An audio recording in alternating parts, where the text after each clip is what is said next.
Okay. Hello, everybody. I am going to introduce our opening singer for tonight.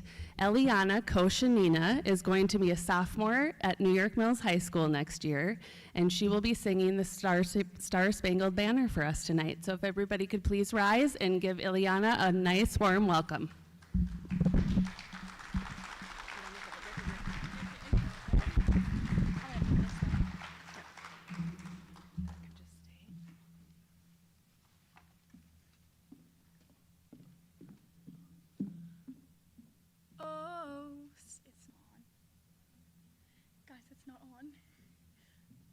Microphone isn't on. Try that again. Oh, it's on. You gotta get closer. What do you mean? You just gotta get a little closer. Whoops. You got this.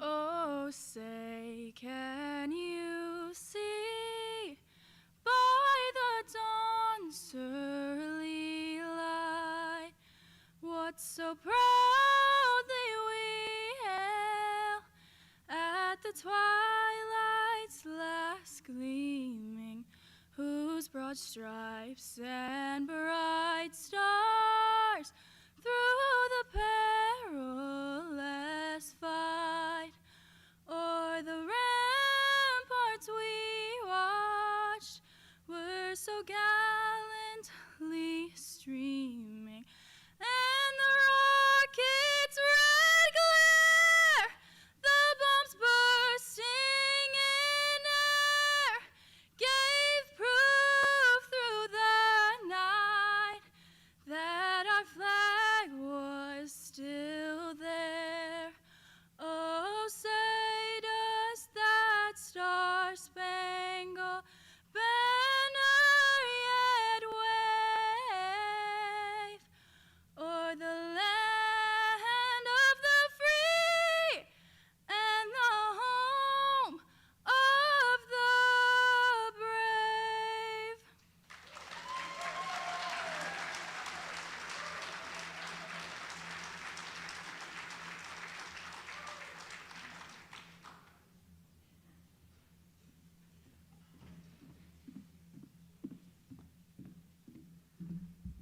Wow, that was pretty incredible, huh?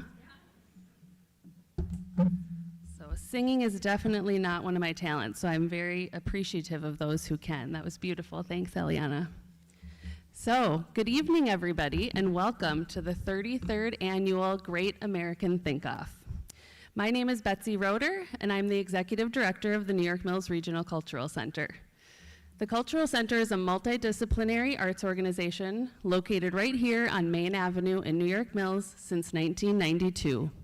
And while we love all of our many programs and events that we host throughout the year, the Think-Off is definitely one of our favorites.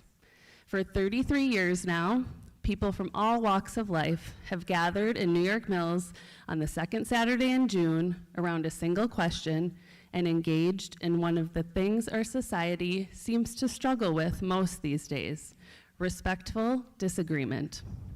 So before we get started, I want to offer some thanks. This event truly takes a village. Thanks to our staff, board members, Think-Off committee members, volunteers, sponsors, community partners, media supporters, and everyone who helped make this weekend possible. A special thanks to West Central Initiative and the Elmer L. and Eleanor J. Anderson Foundation for being our major event sponsors. And also a special thanks to our committee founder, Alice Martin, and our new chair, Justin Moen, as well as all of the Think-Off committee members that make this event possible. If any of you fall into any of those categories, can you just stand up and let's give them all a round of applause. So stand up. I know there's volunteers, board members, sponsors, committee members. Yes. Thank you. So please take a look in your program. There are a lot of businesses and organizations that supported this event, and they have ads in the program, so please support those organizations and local businesses when you can. And speaking of supporters, I want to mention an exciting update happening at the Cultural Center. So many of you may know that we're in the middle of our Cultivating Community Capital campaign. We're raising $2.3 million to preserve and expand our historic home on Main Avenue. And thanks to the incredible generosity of our supporters, we're now more than 65% of the way to our goal. So thank you to all of you who have contributed. So renovations begin on the front facade next month, and we hope to break ground on the expansion this fall. If you'd like to learn more, you'll find more information and some renderings on the display in the lobby, along with QR codes to learn more, to donate, or to make a pledge. And we're not just investing in a building, we're investing in a place where conversations like the one we're about to have tonight can continue for generations to come. So thank you for helping us build a strong future for arts, culture, and community in rural Minnesota. Next, a sincere thank you to all of our essay entrants, honorable mention recipients, and finalists. Your willingness to think deeply and share your ideas is what keeps this tradition alive. Raise your hand if you've entered the Think Off before. How many of you have submitted an essay? Look at that. All right, thanks to all of you.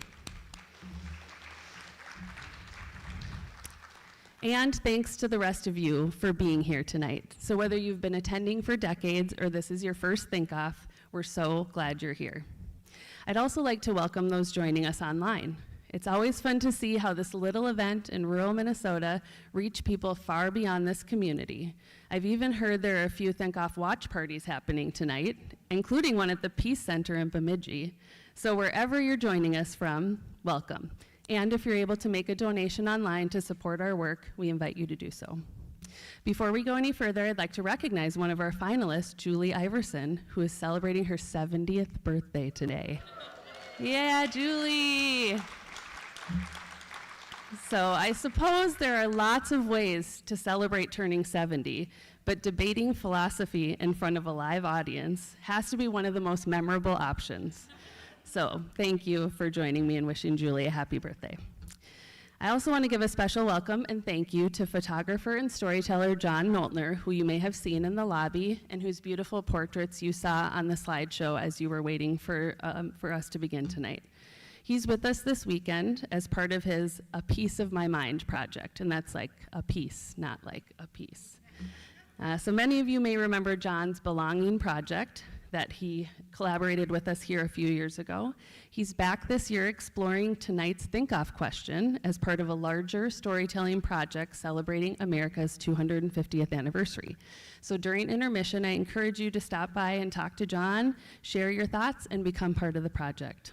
One of the things I love the most about the Think Off is that everyone has something valuable to contribute to the conversation, and this is a wonderful opportunity to add your voice. Now on to tonight's topic, the pursuit of happiness.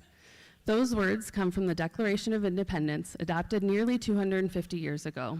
As our nation approaches that milestone anniversary, America 250 is encouraging all Americans to reflect on our past, honor those who came before us, and think about the future we hope to create together. Tonight's Think Off question asks us to take that reflection one step further. Has the pursuit of happiness made Americans unhappy? Now, I won't offer my own opinion on that question. That would be a terrible abuse of my microphone privileges. But I will offer an invitation for all of you. Listen with curiosity. Listen for ideas you agree with and ideas that challenge you. Be open to learning something new, and maybe even just a little to changing your mind. A wise friend once told me, as long as you're still learning and willing to change your mind, you'll never get old. I think about that often. That wise friend is now in her late 90s, and she is here with us tonight. Shirley, where are you? Thank you for that wise advice, and she seems to know what she's talking about. One of the things I love most about the Think Off is that it reminds us we don't have to be afraid to disagree. We can ask difficult questions, we can explore different perspectives, and we can challenge one another respectfully. And at the end of the day, we can shake hands, share a meal or a cold beverage, and recognize our common humanity. In a world that often feels divided, that's worth celebrating. Thank you all for being part of this tradition and for helping to keep civil discourse alive. It is now my pleasure to introduce this year's moderator. I first met Nora Hurdle when she was an Initiators Fellow and I was serving as a mentor. Nora was presenting about Project Optimist, the solutions-focused news organization that she founded. Solutions journalism is exactly what its name suggests.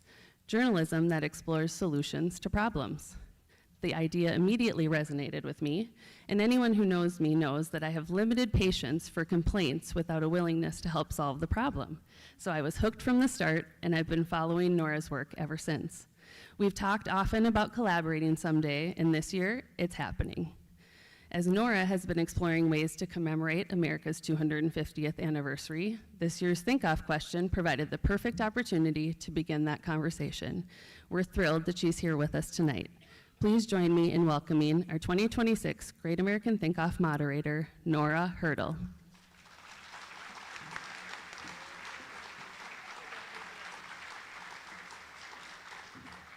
Thank you all so much. Thank you so much for being here tonight. Thank you to our virtual attendees for being here as well. It's a huge honor for me. I'm a huge fan of the New York Mills Regional Cultural Center, and I'm excited to be a part of an event tonight, a part of the community tonight, and a part of this really important conversation. It's my job to take care of a little bit of business as we get started. So if you have your cell phone with you, please take it out, make sure that it's silenced. We don't want any buzzes or rings or songs to interrupt our conversation. But don't put it away entirely for the whole night. We want to capture photos and share them on social media and let people know what a great time we're having. New York Mills Regional Cultural Center is on Facebook under the full name. Also, Great American Think Off is on Facebook, so you can tag either of those. There's also presence on Instagram, so if you're posting there, NYMKULCHER, you can tag your pictures there. And there'll be a couple opportunities at intermission times as well. So the format for this evening, we have 4 finalists, and we're gonna have 3 rounds, and you all will be involved as voters. First round, we are going to bring up the folks who are arguing that the pursuit of happiness has indeed made Americans unhappy. They will come up, they will read their essays, and they will each answer questions and make their point. And then once they are done, we will ask all of you to choose who has made the strongest argument. Not necessarily who your favorite was or who you agree with most, but who made the strongest argument. And your sheets are in your program. You tear them in half and put the person you vote for into the white basket when the time comes. I'll remind you to do that when we're there. Then we'll have our next round and 2 finalists who will be speaking about and arguing that the pursuit of happiness has not made Americans unhappy. They will read their essays and answer questions and have a chance to respond to their opponent's answers. And then we'll ask you to vote who made the strongest argument again. And then we'll take a break once you turn in those ballots. We'll have an intermission and you can go out and stretch your legs, take pictures and post them to social media about what fun we're having. And then we'll come back in and have our 3rd round. So the folks that you voted for who made their strongest arguments, they'll come up here, one from each side of the debate, and they will each answer 4 questions. If you have a question that you want them to answer in the final section, the last page of your program has a sheet that you can tear off. You can write a question, tear it off, and put it in the basket when you vote. And one of those questions may be integrated into our final debate.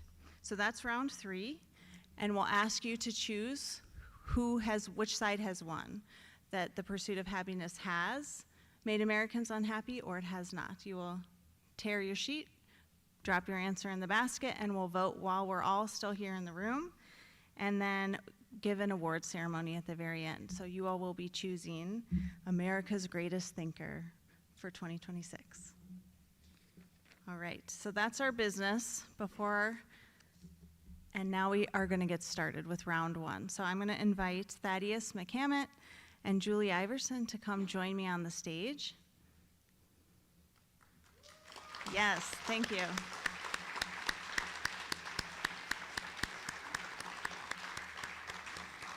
And there was a coin toss earlier in the day to determine who goes first. Thaddeus will be going first, And once each will have an opportunity to read their essays for us, you can follow along in your program. All of the essays are printed in there as well. And then we'll have a chance to go through our questions as well. So Thaddeus, we'll start with you. The American pursuit of happiness is making people less happy. In my 65 years, I have met happy people, unhappy people, and people who have devoted their lives to pursuing happiness. Yet I have yet to meet a happy person whose happiness arose from pursuing happiness. For most of history, people were too busy trying to find a safe home and enough food to worry about being happy. Yet even in the ancient world, the wealthy found happiness to be elusive. The writer of the biblical book of Ecclesiastes had vineyards, gold, and concubines, but declared that life was futile. By the mid-20th century, the U.S. was the wealthiest and most powerful country in the history, but millions of its wealthy citizens were not happy. Hundreds of self-help gurus, real gurus, and psychologists devoted their careers to telling Americans how to become happy. The relentless focus on pursuing happiness did not make Americans happy. When the World Population Survey started measuring happiness, the U.S. always ranks low for a wealthy nation. In 2025, we were 22nd, which is below our northern neighbor and statistically tied with our southern neighbor. The happiness business needed to sell a product that people wanted to buy, which meant simple solutions with few sacrifices.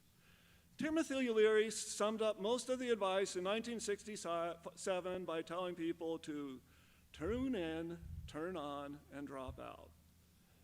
Many who tuned into Leary's drug of choice, LSD, had their lives destroyed. Many who turned on to meditation did well. Dropping out became a national obsession. Dropping out wasn't new. A decade earlier, Jack Kerouac told people to go on the road. A decade later, Jimmy Buffett told people to change latitudes. In the last decades of the 20th century, people dropped out of marriages and out of the rat race. Millions left the corrupting influence of civilization or the crime of the cities to go back to nature. Happiness, like the end of a rainbow, was always just a few steps away. People who left their mundane societal obligations so that they could dedicate their lives to pursuing happiness often became miserable, including my father. Like Timothy Leary, my father grew up in a house of privilege, attended an Ivy League school, and had professional success followed by delusionment with the hollowness of American life. When meditation and yoga did not lead to his longed-for happiness, he moved to a commune, then art school, and finally he went full Kerouac, leaving his family and career to wander the country. When he reached retirement age, he had no house, a small Social Security check, and estranged grandchildren. I was 16 when my father entered the commune and exited my life. My father was too proud to ask for help, but I was too poor not to ask. I needed school for free lunches, a safe place for the day, and degrees that could lead me out of poverty. People wanted to help me. They gave me jobs, meals, rides, and an occasional bed. The farmers, bus drivers, and mechanics who helped me were all happier than my father. They had jobs that gave them purpose, they were helping others, and they were members of communities. In the 21st century, social scientists who study happiness quickly realized that helping others, long-term friendships, and community were important components of happiness.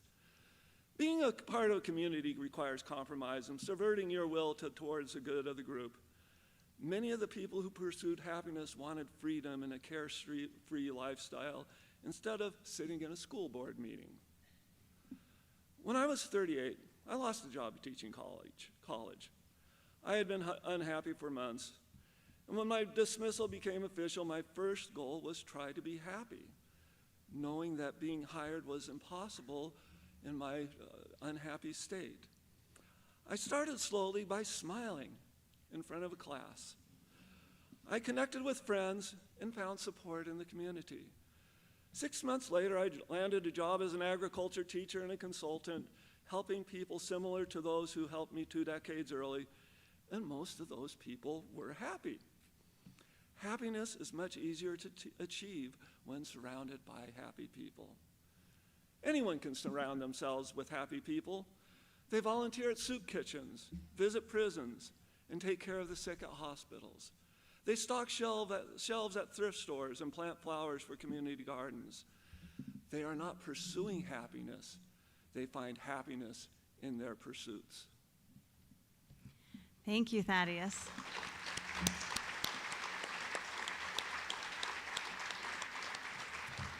Julie, please share your essay with us. Okay. The pursuit of happiness, a reclamation. Yes, the pursuit of happiness has made Americans unhappy, but not because the phrase is broken, because we have stopped doing the work it requires. The concepts are baked into American DNA. The freedom to pursue, the right to define what happiness means for ourselves. That phrase, within the greatest sentence ever written, per Walter Isaacson in 2005, of our great Declaration of Independence, is the embryonic seed and the inheritance of our nation. Our founding fathers embedded it with purpose and intention, but only after debates and edits. But somewhere along the way, we, the people, have strayed a bit from the intended legacy. The founders likely intended, according to many interpretations, a political and governmental framework. They envisioned supporting the free pursuit of a good life balanced by others' rights, recognized that personal happiness usually grows from meaningful activity and security, not from a government guarantee of feeling happy. I believe that individuals have stopped defining happiness on or in their own terms, choosing instead what seems expected or easy. And collectively, we have lost the ability to recognize when we've arrived, where the pursuit of more ends, and we can push the plate away and saying, "Thank you, I have had enough." The evidence mounts, however. It shows that delegation of definition and effort combined with assumption become counterproductive, if not dangerous. We have assumed someone else would define happiness for us. We've assumed the institutions would tell us what to chase and when we'd arrived. We accepted this reduction of effort as a benefit. In short, we distorted pursuit into a race. We let happiness be defined by someone else, and we've been chasing both ever since, with real consequences. Without that recognition, without the capacity to choose to stop, pursuit becomes endless, and happiness becomes impossible. I spent 50 years in that race, in and out of institutions, educational, trying and failing to earn credentials that ended my pursuit with a trophy diploma on the wall. Diplomas, as we have all been told, prove participation. They are rewarded with jobs, cars, and other representations of happiness. I wasn't lazy, I wasn't stupid. I was ADHD before anyone told me that was a thing, stubborn enough to keep trying, and slow to realize the promise of the American dream was illusory. Between ADHD and a false belief that happiness was somehow a right, I was increasingly unhappy. The harder I tried, the more the system kept spitting me out. But here's what the system never told me. I didn't need its permission or its credentials to be valuable. I had options. I found out that working for myself, building something with my own hands, getting paid for my actual contribution, not for a piece of paper. That was my first taste of real validation, uncredentialed, unpolished, mine as I chose to define it and to earn it. Even when business setbacks pushed me back to school, I continued to expand my control. This time, something was different, better medical treatment, more maturity, and most importantly, I designed my own path. I finished my degree at 61 in 2017, and for the first time, the degree wasn't proof of anything except that I'd finally stopped asking for permission. Doors closed anyway. A brain tumor, age discrimination, traditional paths I thought finally unlocked were gone. But by then I didn't need them. I had clarity about my goals. The pursuit didn't fail me because I was chasing the wrong thing. It failed me, and I believe it fails most Americans because we have turned it into a race with someone else's finish line, towards someone else's definition of enough. When I stopped running their race and started defining my own, I finished, and I'm not unhappy. That's what the pursuit was supposed to deliver all along. Not a destination, not a title, not proof. Just the freedom to define what happiness means on your own terms and when you feel you've achieved it. As we approach the 250th anniversary of that phrase, maybe the question isn't whether it's made us unhappy. Maybe the question is whether we'll finally stop letting someone else tell us what it means. Thanks.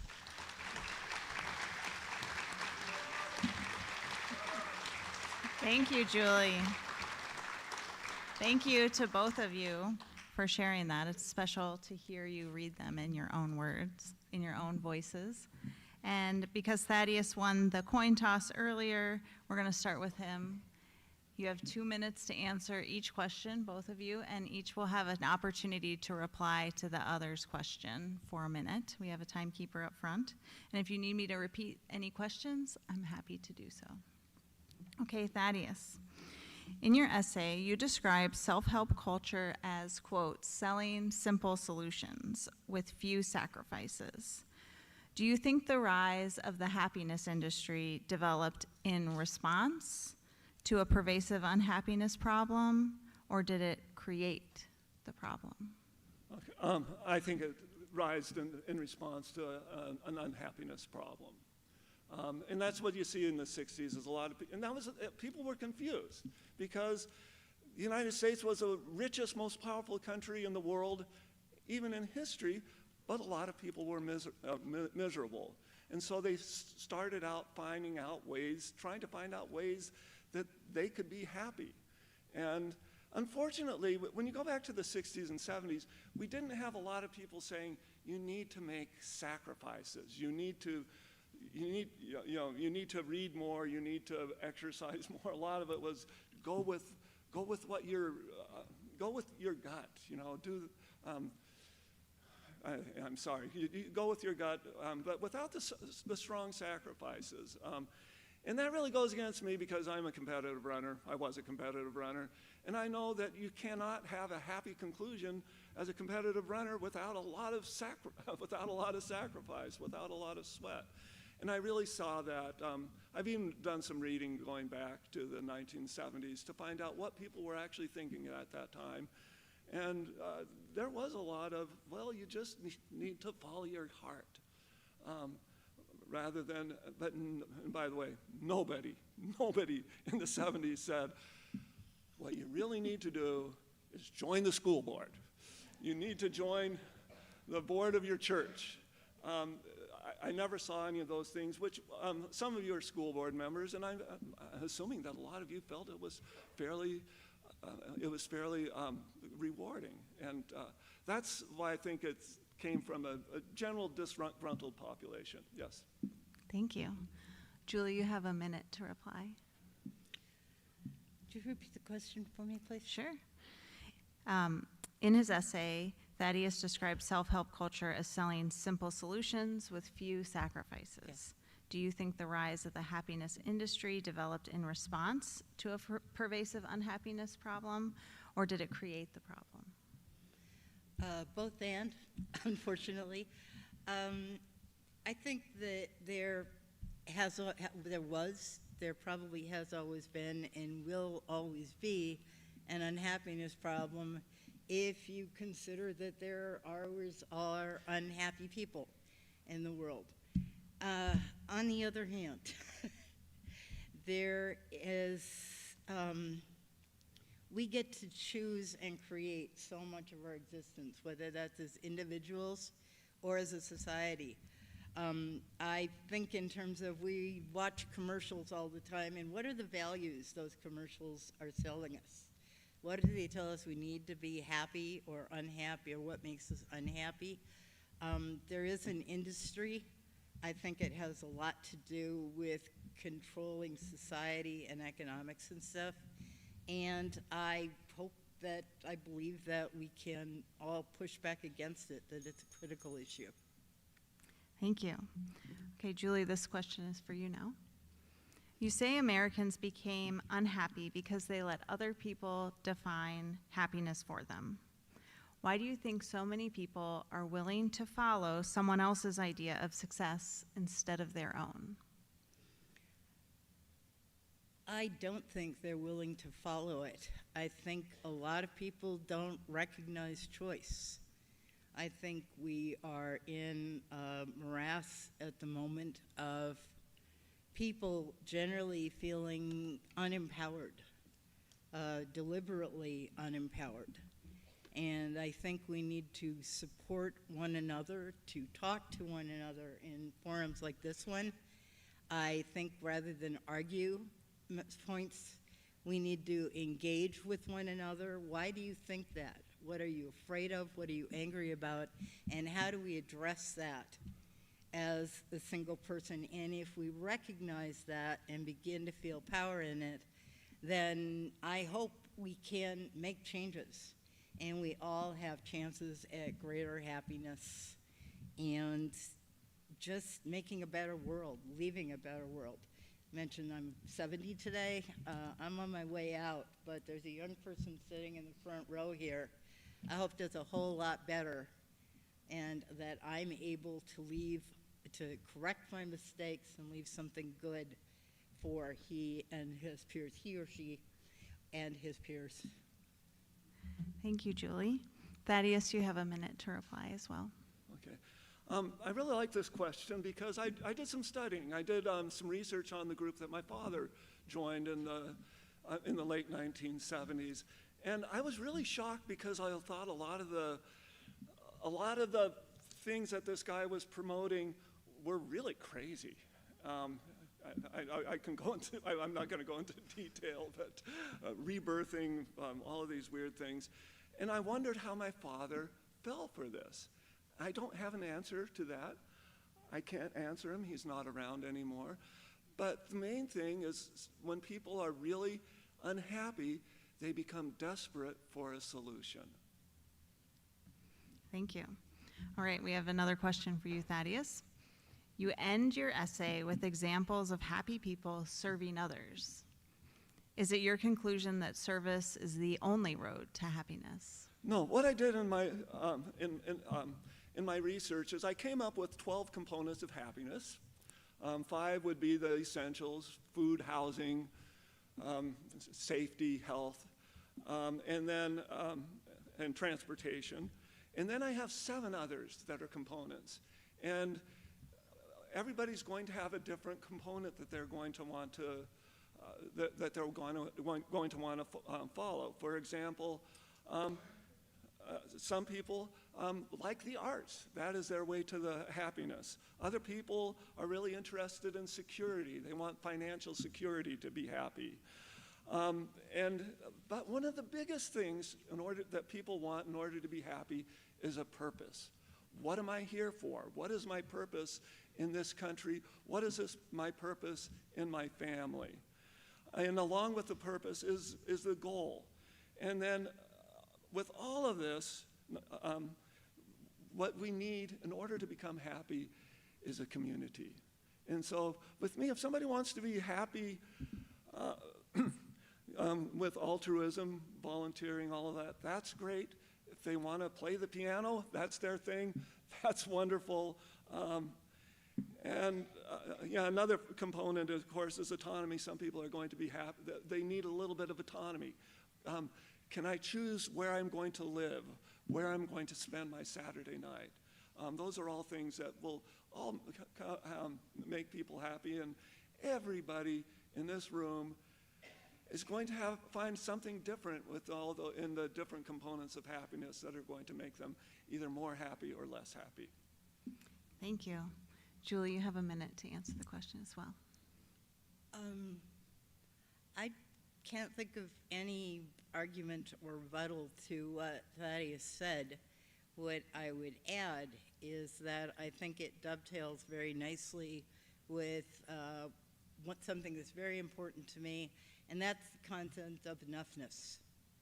I don't want to be chasing more for the rest of my life or acquisition, and I don't want somebody else to tell me when I have enough.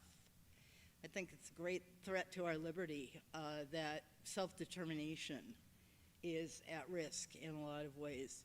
If we can find the community and the purpose that Thaddeus spoke of and recognize that we have those things when we have enough of those things and any other riches we can find in our lives, I think that's when we're happy. Thank you. All right, our last question in this round is for you, Julie. At the end, you say you finally became happy when you stopped asking for permission and chose your own path. Do you think everyone has the same freedom and opportunity to do that? Or are some people more limited by money, health, or family situation?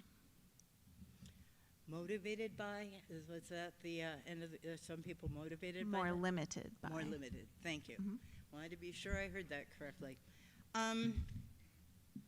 It's a mix. I think that some people are more limited. I think some people who are chasing things they aren't necessarily sure they want are even more limited than the people who are not able to determine what they want and chase it. I think the idea of what do I need versus what I want is critical, I think, to how we learn to live together, how we can nurture and support our planet, how we nurture and support one another in the future. It should be far more about need than want, and we need to satisfy needs, pretty much everybody's need, before we worry a whole heck of a lot about what we want. There's room for what we want. We certainly should have dreams and aspirations, but I don't think that that should take priority over just assuring that we're all healthy, we're all able to survive and recognize what is good in our worlds and in our families and in our individual lives. Do we have choice about that? Pardon my French, hell yes. If you don't think you do, I want to say suck it up, but I also want to say look to your friends to help you find where you have choice. I think that we're taught from childhood to limit ourselves. Stop asking questions, wait your turn. We do need to wait our turn in circumstances. We do need to be polite and respectful of one another, but I don't think that that means that we don't have choices to some degree about when and where. Thank you. Nora, could you repeat that? Yes, I'm happy to. At the end of Julie's essay, she wrote that you finally become happy when you stopped asking questions. She finally became happy when she stopped asking for permission and chose her own path.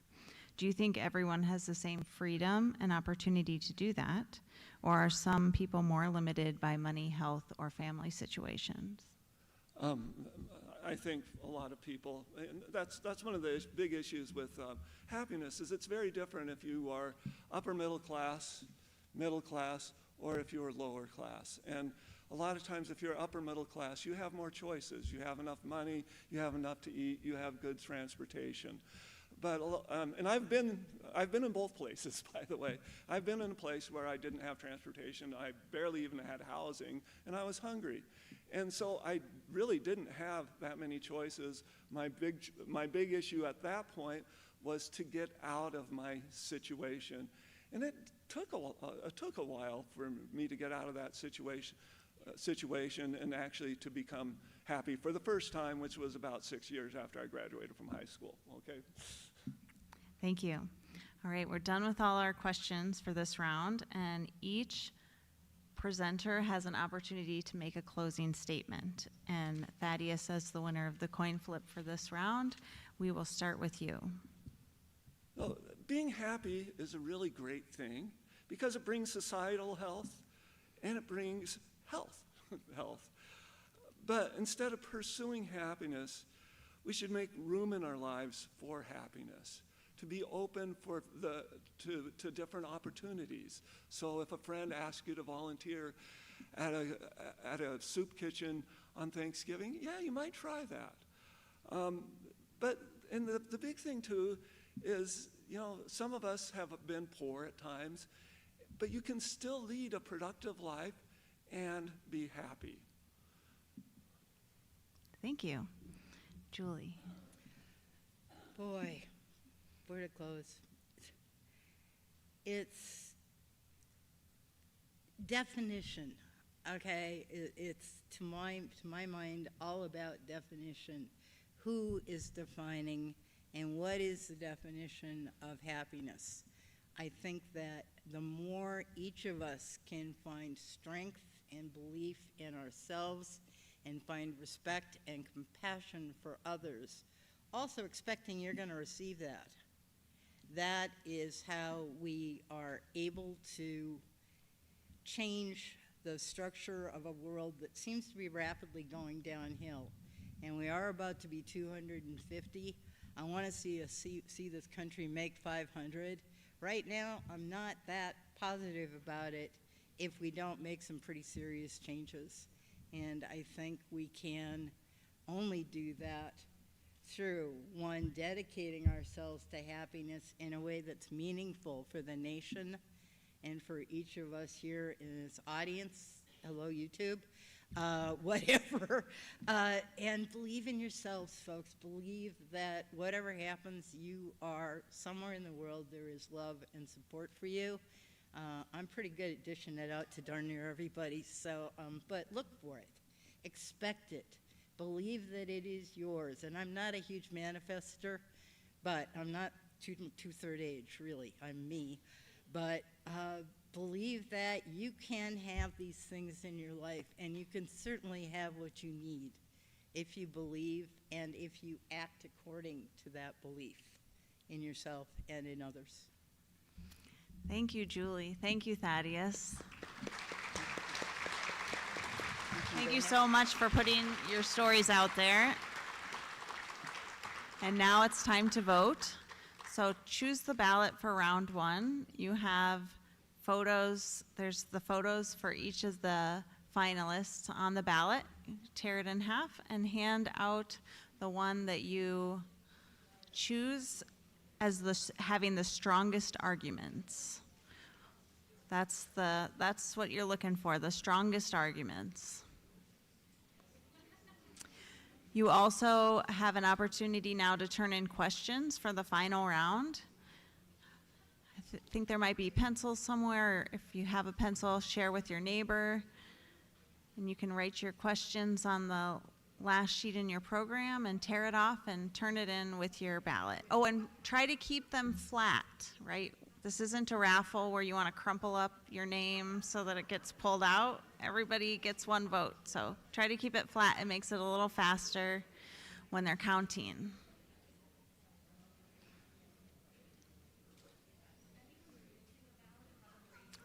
Okay, and if you are missing a ballot, raise your hand. We have one in the front, Betsy. One in the back, raising a hand.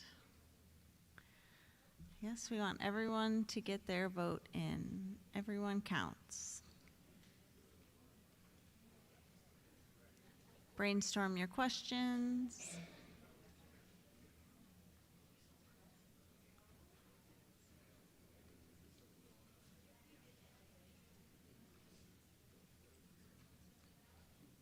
Anyone else need one? I see hands. Betsy's there.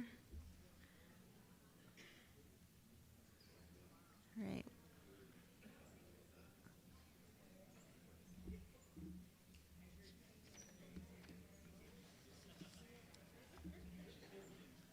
This would be a good time to blow your nose or open your cough drop.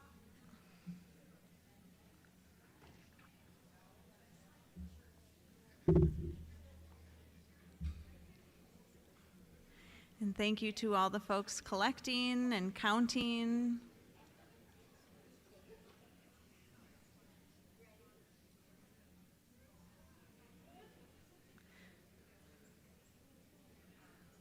I can see our next finalists in the front row getting pumped up. We're almost there.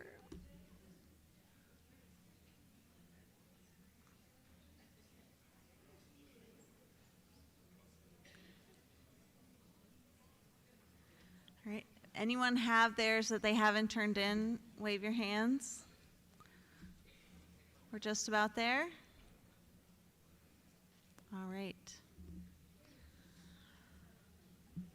Okay, so we're transitioning now to round 2, and we're going to explore the folks who answered that the pursuit of happiness has not made Americans unhappy. And I'm going to invite Lori Kolak and Alan Taylor to come and join me on the stage.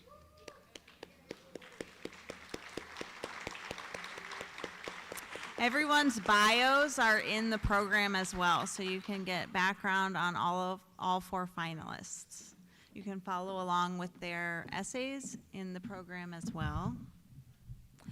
And we did 2 coin tosses before we even showed up today, and Lori won the coin toss. I don't think she was even present, but she won it. So Lori's going to be the one who goes first for questions and reading her essay. Lori, go ahead. All right, sounds good. The pursuit of happiness has not made Americans unhappy. What has made so many Americans, and me too, unhappy is the belief that we must find a guru or storage system or influencer or exercise routine to order our days.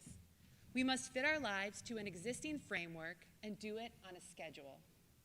But happiness cannot be pursued and dispatched as if the prey of a big game hunt or a SMART goal on an annual review.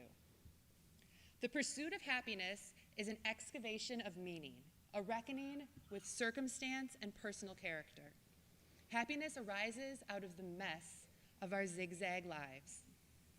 Americans value endless possibility, but the pursuit of happiness is a creative confrontation with limits. I am a stay-at-home mom of 3 kids.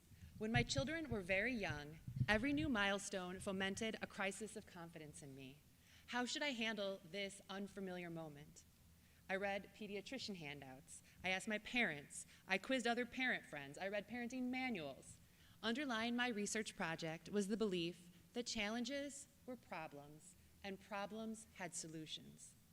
A happier life waited on the other side of this obstacle or surely the next one. I could prevent problems with the right foundational habits. Careful sculpting of myself would, in turn, sculpt my children into their best selves. None of it worked, or it didn't work for long. My oldest hated writing, my middle loved screens, my youngest refused quiet time. There was always another book with another approach to consider, yet the more I read, the unhappier I felt. The presence of obstacles was evidence I hadn't prevented them. There was no definitive solution, or perhaps I was doing it wrong. This parenting approach came to an abrupt halt when I was diagnosed with breast cancer on my first mammogram. My kids were 2, 6, and 8. Treatment forced me to relinquish caregiving to my husband, my parents, and helpful friends. I was plagued by fatigue, headaches, and despair at my uselessness. I could solve no problems. My body, which I could not escape, was the problem. Happiness could not lie over some distant horizon if I could only contemplate today and tomorrow. In this bleakness, I considered the smallest unit of mothering I might attempt. Perhaps I could invite one kid at a time into my bedroom to read with me for a short while. On the first night, the youngest arrived with a flotilla of stuffies. The middle child sighed when he slipped under the duvet. The eldest told me stories from his day. I realized that my intolerance for noise and chaos and illness created an opening for intimacy, a set-aside time with each child, which they seemed to crave. Even in my ailing state, my body was a comfort to them, and their little wriggly selves were a comfort to me. But I was not done with that big game hunt. I asked the older kids to read aloud one page if I read aloud the next. I ran my fingers under the words for the youngest. They tensed with concentration, then glowered with exhaustion. I grew rigid, and a headache rose up. Though these physical responses in them and in me were signals I turned love into control again. The kids recognized this was a trick before I did. Homework disguised as intimacy. In a responsive moment on a preceding night, I told each child that I would read aloud because I loved reading aloud, and I really do. This was why reading was my smallest unit of mothering. They could listen or draw or rest. I wanted nothing from them but their warm presence, which they seemed happy to give. We each picked books that interested us. The ritual named itself, One-on-Ones. My treatment lasted 3 years, and 2 more have since passed, and now we read science fiction, mystery novels, and biographies. One-on-Ones began in despair, but yielded a meaningful adaptation. I did not need to sculpt myself, nor did I need my children to be their best selves to find happiness as a mother. I could not be anyone other than who I am, and neither could they. One-on-Ones was organic to my character and defined by conditions I never would have chosen. Limits reveal what is most important, our smallest units of meaning. From this distillation of self and purpose, we can create durable rituals, honest relationships, and generous communities, the very stuff of happiness. Thank you, Lori. Thank you. Alan, please share your essay with us. Let me tell you about my job. My pay is variable. I'm exposed to the elements, I bust knuckles, I can go days without a shower. I don't see my family for nearly a week. I live in a room the size of an elevator, and I have to do math. I have the 7th most dangerous career in the world with hours of tedium and occasional moments of terror. Everything I do is scrutinized by people who don't understand anything about my responsibility. Minor errors answer to law enforcement and the federal government. Mistakes can kill. I'm ignored by half the world and disrespected by the rest. I work 70 hours every 5 days, and I repeat it the next week. It's lonely. You would think I would be desperately unhappy, and in fact, most people who try my job quit in a matter of months. I'm a trucker. That is the greatest job in the world. And I'm going to tell you why. When the concept of the pursuit of happiness was put to paper in 1776, it wasn't a demand for a result. The right to a thing doesn't imply that it must be granted. Instead, it promises that one has the legal authority to claim it. You have the right to life, liberty, and property, but no one is required to give it to you. However, if you choose to assume responsibility and risk, nobody can stop you. Words mean things, and we cannot simply change the dictionary to make our point. People often define a complex concept by trying to define the opposite. But the opposite of war is not peace, the opposite of poverty is not wealth, and the opposite of happiness is not unhappiness. Happiness is its own definition, a state of mind, which others aren't required to grant. Alternately, happiness is occasionally defined as a blend of concepts: satisfaction, success, contentment, fulfillment, esteem.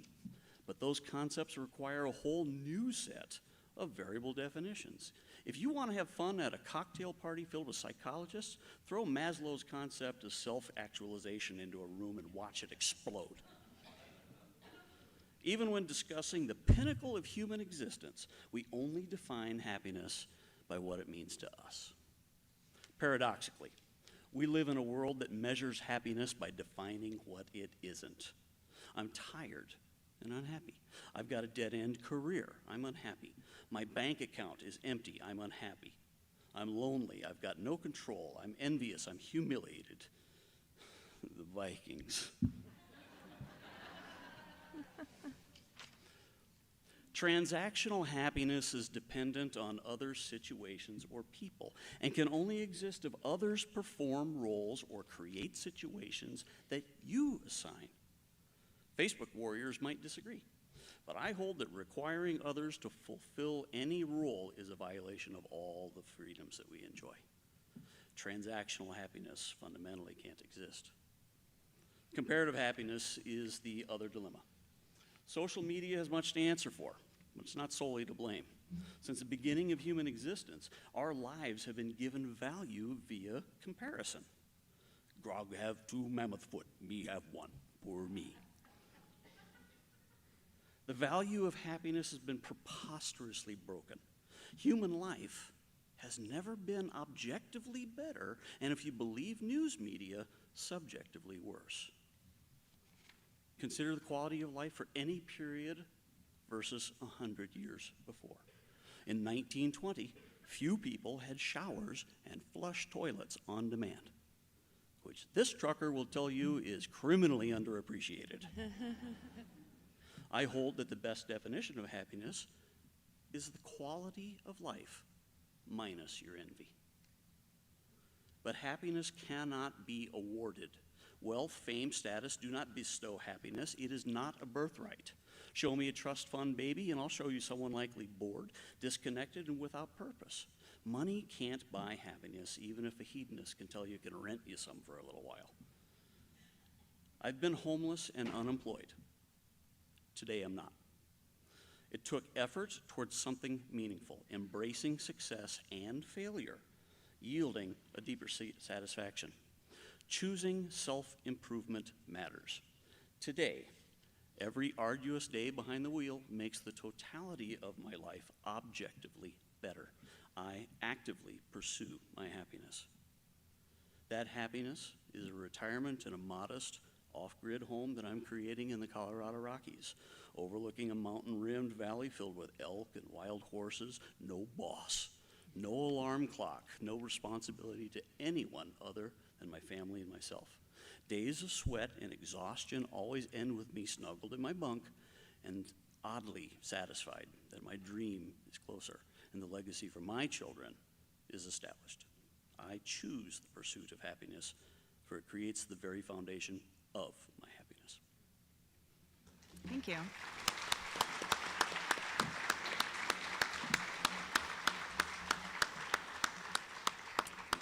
Again, it's really special to hear you read those in your voices. Thank you. Lori gets the first question, 2 minutes to answer, and then Alan will have the opportunity to reply for a minute, and then we'll switch. In your essay, you say happiness comes from accepting limits instead of trying to fix everything.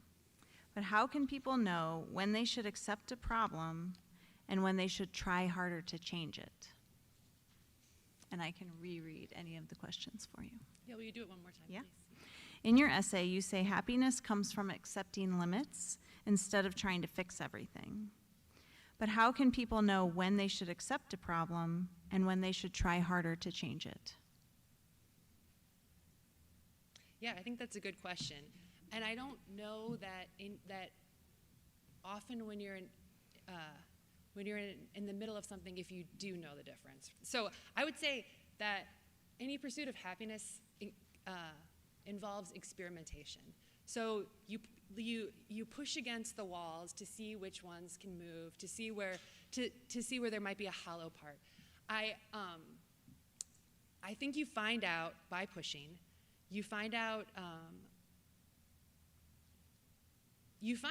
by, I would say, lowering the horizon as small as you can, right? So that you start out with just the minimal amount of what you need to find happiness, and then you can slowly expand from there. I think it's flexible. I think there's all kinds of ways. If you encounter a problem in one part of your life, there might be some place of generosity or abundance that you can seek out in other parts. But I do think some level of acceptance of what you can't change is a part of being a human, right? There's all kinds of conditions that we're up against. Some of them are within the bounds of our lives. Some of them are structural. So I do think sometimes we have to pay attention to when I feel like examples of healthcare or mental health care, when we know that a change in one area would affect a large group of people whose happiness would improve, that's where we work together to do things like that. So there's both individual things that you have to pay attention to as well as cultural. Thank you. Alan, you have a minute. Difficult to argue with any of it, and I'm not gonna. But I will add into it, anybody who is familiar with the serenity prayer, God grant me the serenity to accept the things I cannot change and the courage to change the things that I can and the wisdom to know the difference. But there is more to that prayer as well that says accept hardship as the pathway to peace. In addition to that, I would also want to point out that pursuing happiness oftentimes requires a change of perspective, change of venue, change of coach. Athletes in a rut need to be traded.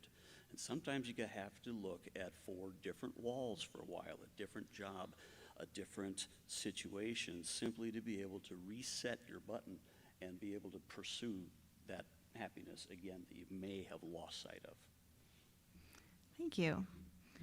This question is for you, Alan. You criticize transactional happiness, where people depend on others to make them happy. But don't relationships and support from other people play a big role in happiness? They absolutely do, yes. And without that, we would not have relationships. We would not be married. We would not extend relationships with friends across the country, across the world. That is all absolutely true. However, if I were to take a look at my wife and say, in order for us to be able to maintain our relationship, in order for me to maintain my happiness, you have to act in a particular way, all of a sudden now I am requiring something of someone else that I wouldn't necessarily ask for myself. So again, that becomes transactional happiness, except it's not really making yourself happy. It's making yourself satisfied. And usually that's going to be on a short-term type of a basis. I've got friends from across the country, some that were very, very close, and then when you move away, all of a sudden those friends just disappear. And I've heard it referred to in this particular way, real friends and deal friends. The real friends are the ones that are going to be your friend no matter what the situation is. Deal friends are your friends for so long as they can do something for you or you can do something for them. And as soon as you can't, that friendship just evaporates. And I've seen it entirely too many times in my life. Real friends are the folks that are your friends that have, in and of themselves, very little value, but a whole lot of worth. Those are the folks with whom you can build relationships with, friendships with, and those are the people that you're going to want to create your framework for your pursuit. Thank you. Lori, you have a minute to reply. I think what we all want is to be accepted for who we are, that there's not a particular thing that we have to accomplish or that we have to do in order to have value. We don't have to be productive. We don't have to look a certain way. We don't have to behave a certain way, that we can all sort of, that when you feel that kind of love and when you feel that kind of respect, from there you can grow out comfortably, you can feel comfortable experimenting.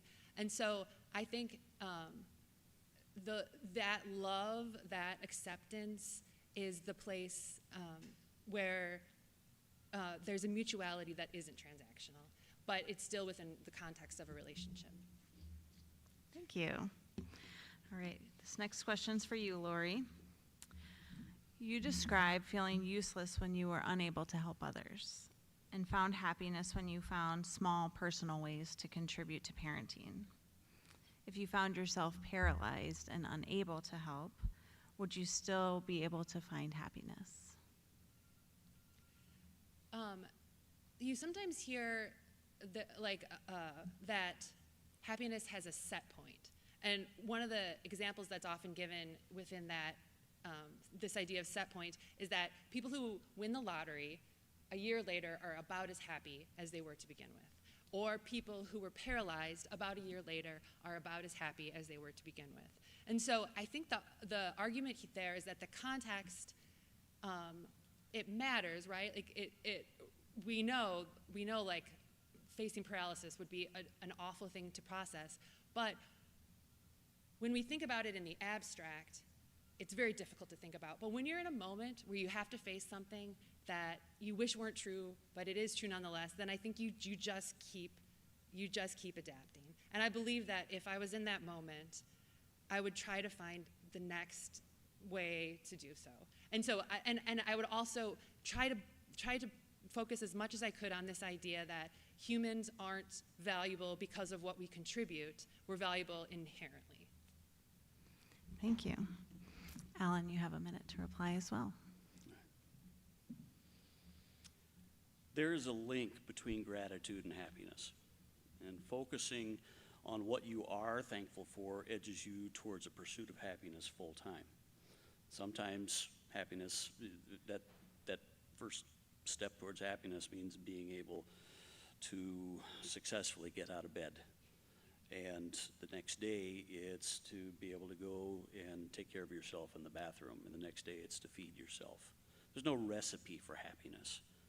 There's only a path to happiness, and you get to blaze your own trail. You want to have a good day tomorrow? Making plans for a good day tomorrow is the bite-sized example of the pursuit of happiness. Thank you. All right, this is our last question of the round, and it's directed at you, Alan. At the end of your essay, you describe your dream of retiring in the mountains with your family. If you reached that goal tomorrow, do you think it would be the pursuit itself or finally achieving it that made you happier? The neat thing about the pursuit of happiness is that I get to decide what it is. And that pursuit of happiness is a moving goalpost. Now, a lot of times, especially in business or at your jobs, when your boss presents you with a moving goalpost, that's not something that you really want. It changes everything, and you have no idea where to go at that point. But as I just said, there is a path to happiness, and you get to select your own stepping stones to be able to get to that point. So once you actually get to what it is that you think you want, now it's time to sit back and reevaluate and decide, is this all there is? Is this where I want to go? What do I want to do next? My personal motto in my life is a Latin phrase called quo vadis. Quo vadis, sort of literal, whither whence. Really, it means, where do we go from here? And for a blue-collar knuckle-dragger like me, it means, now what? And now what at that point is probably something I'm going to say. But I don't know what now what is going to mean at that point. So if I move that goalpost too early, then I'm in some trouble. But I could see myself working in a larger capacity within the Landowners Association that I'm part of. It might be maybe trying to become part of a city or a county council or something like that. But the beautiful part about it is that I don't have to make that decision right now. And I think that my first goal, when that time comes, is to take a nap. Lori, you have a minute to reply. Okay, so I feel like this makes me think about, there's this concept of flow, which means there's certain activities that are peak experiences, and that when you engage in them, you kind of lose your sense of self, time kind of floats away, and you feel like a really deep engagement. And when you're in flow, challenges and skills sort of keep growing. That as you learn how to do something, you're capable of more challenge, so you learn greater skills, and then you keep seeking out greater challenge. And I feel like this is one of the sort of processes of happiness, is that when you seek out these kinds of experiences, they provide you with this positive feedback, and you just keep going forward without needing any particular thing to happen, without any extrinsic motivation. You don't need an award, you just continue to seek these things out. And so I feel like a home could provide that example, but there's all sorts of different activities, even within conversation and relationships, you can feel this way. Thank you. All right, now we are on to closing arguments. And Lori, we will start with you. Okay. Each debater will have 1 minute to make a closing argument. And you can find your sheet. I'll Okay, give you got that it. time. Okay, in closing, I want to return to the memory of reading in bed with each of my children. I want to dwell in the contentment, the pleasure of snuggling together, wrapped with engagement in a shared story. We experienced this moment against a backdrop of my cancer treatment. Happiness and terror coexisted, both held in the same hearts, in the same moment, in the same bed. We found no resolution to suffering, but only the desire to do this again tomorrow for now. Happiness magnetizes our decisions so we know how to spend our days. I felt an unexpected uplift, an expansiveness. I asked the kids to come with a book into my room, and I changed my approach when needed, but this flood of gladness did not feel like something I had orchestrated, more like something bestowed on me and my children, or something that we had been absorbed into. There was a combination of agency and grace that made the moment feel transformative. The pursuit of happiness is flexible, open-ended, responsive, and a little bit enchanted. Thank you, Lori. Alan? Does the pursuit of happiness make Americans unhappy? I say no. Americans are blessed with choice, and I don't begrudge anyone the choices that they make. Our founding fathers discussed the concept in depth during the writing of the Declaration of Independence. James Madison strongly advocated for the freedom to pursue in the Federalist Papers, and I will tell you that millions of Americans live this life. So what happened? We wake up and turn on the smartphones before we roll out of bed. A majority of Americans have their faces in a screen all day, consuming all the anger and blood and outrage. Most media won't broadcast a story unless it wants you to get angry about something. We live in a social media echo chamber. Bias confirmation is a way of life. If you pursue your unhappiness, you'll find it. That does not have to be our story. The pursuit of happiness does not make people unhappy because the pursuit has nothing to do with how you feel today. If you plan to be unhappy tomorrow, you will be, but planning for a better day tomorrow is the first step towards a happiness tomorrow, then a better week, then a better month, because you can only catch what you can pursue. Thank you, Alan. Thank you, Lori.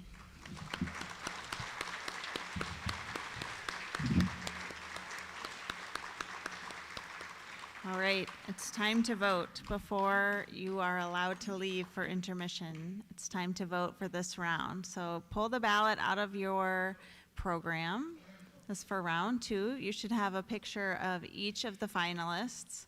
You tear your sheet in half again and hand who you select for the winner into the white baskets. Remember, we are looking for the person who gave the strongest argument. And so you are choosing the 2 people who will go on to round 3, which we will, when we come back after intermission, they'll be back up here on the stage. Is anyone missing a ballot? If you don't have one, please raise your hand. All right, and we have our helpers and staff going around to collect the answers. There's snacks out in the lobby. You have to finish them before you come back in, but in just a couple moments, you'll be able to stretch your legs and get out there and take your pictures and share them to social media.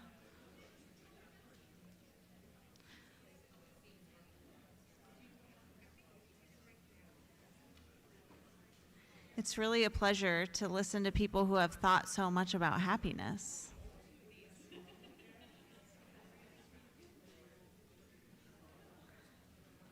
All right, I see some people getting up. Are we good? All right.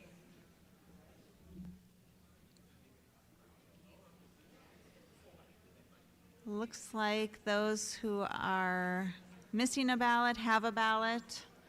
We still have some baskets moving around the room. Want to make sure everybody gets counted.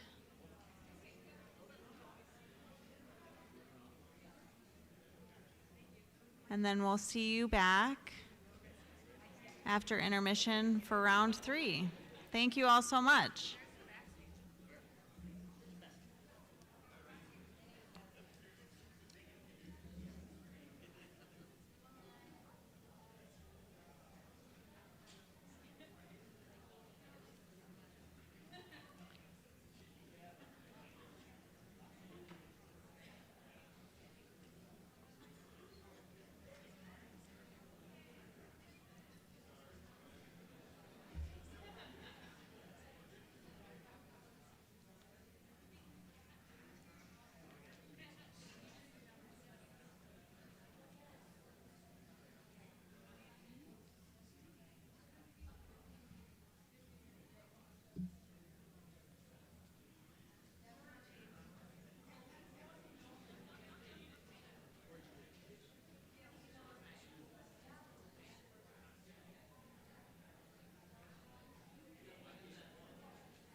right. Is everyone back? Everyone caffeinated or hydrated, sated? We have more treats for when we're done as well. All right. Well, thank you everyone for participating. Thank you for voting. Thank you for posing your questions. We found that there's a lot of overlap between some of the questions that you all posed and the ones that we had planned for the final round. So great minds think alike. Thank you for that. We did switch out one of them, so we have definitely integrated your questions and ideas, and of course your votes. So before I announce who the finalists are, I want to thank all 4 of the folks who came up and read their essays. It takes a lot of courage to do that.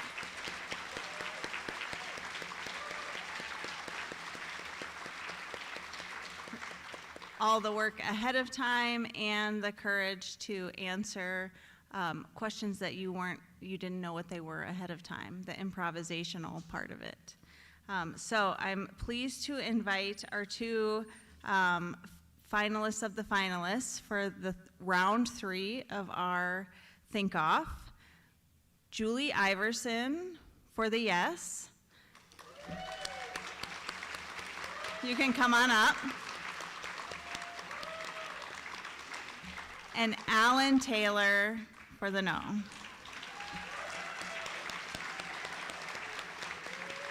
Again, thank you to Lori and Thaddeus for your essays and thoughtful answers to all of the questions. And I'm going to do what I didn't practice, and I wish I had practiced, is I'm going to do a live coin flip in front of all of you to decide who will go first. I'm going to let Julie call heads or tails because it's her birthday. Ooh, Ready? You ready? tails. Of course. It's heads. All right. It's heads. So we're going to let Alan answer the first question, and it will be similar to the question rounds before, where the person gets a question tailored to their position, and then they have 2 minutes to answer, and then the opponent has a minute to reply as well. And we have our timekeeper, trusty timekeeper, up ahead. All right, are you 2 ready? Comfy? You have your mics set up?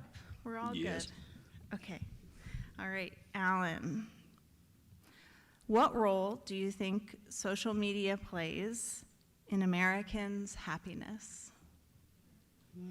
No, it's not difficult. I discussed in my presentation, my essay, what happens to the average American once they wake up. Very first thing they do, and I'm not going to accuse anybody in here because I do it too. First thing I look at is see whether or not there's anything outrageous that bothers me that happens. I haven't even pulled the covers off. Now, I have the benefit of not being able to look at it during my job. Local police don't much care for that, and neither do the feds. But social media filled a void that we didn't ask to create. We used to talk with each other all the time. We had church, we had social organizations, we had athletics, we had all kinds of ways to be able to pass information, ideas, thoughts, feelings back and forth to each other. Now we have an entire nation full of keyboard warriors that, because of the fact that in the 1980s you could say something and catch a fat lip for it, now you could say anything you want and it doesn't matter anymore. And so we have developed and evolved with a capacity for cruelty that I think has created a much deeper problem that I'm not sure that we're going to be able to get past. So my solution for it has been to step away from it entirely. You can't find me online. You can't find me on Facebook. You can't find me anywhere out there. And I like it. And I'm a happier person for it. Thank you. Julie, you have a minute to reply. this, like many other social questions of the hour, I'm going to put this down a little. I think we're actually asking the wrong questions. And some of what Alan says to say rings very true to me. But it's not social media that's the problem. It's not even how we use social media. It's not that we don't talk to one another anymore. Problem is why?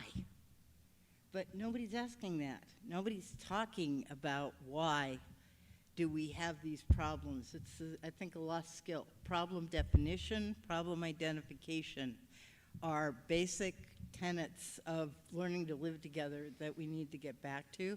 Social media is a problem, but it's one we can easily solve, and it's not about restricting or limiting its use as much as it's finding better ways to use it and working together to define those.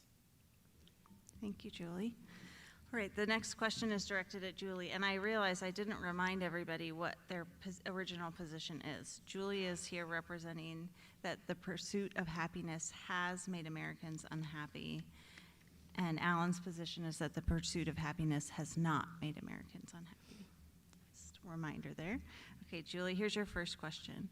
When compared to other industrialized nations, the U.S. ranks low in global happiness surveys. Do you think this is because Americans are truly more unhappy, or is it just the cultural differences in the way people think about and report their happiness? Cultural differences, more so. Who makes money off the survey? Probably a whole heck of a lot. You know, I think so many things now are turned into economic issues. How we measure happiness, whether or not we can buy happiness, whether money will be part of happiness. All of those things make me feel that it is cultural, because I think that's a particularly Western or American phenomenon, but it's somewhere kind of in between all of those. And again, it's, are we asking the right questions? Let's be smart, America, Americans, people of the world.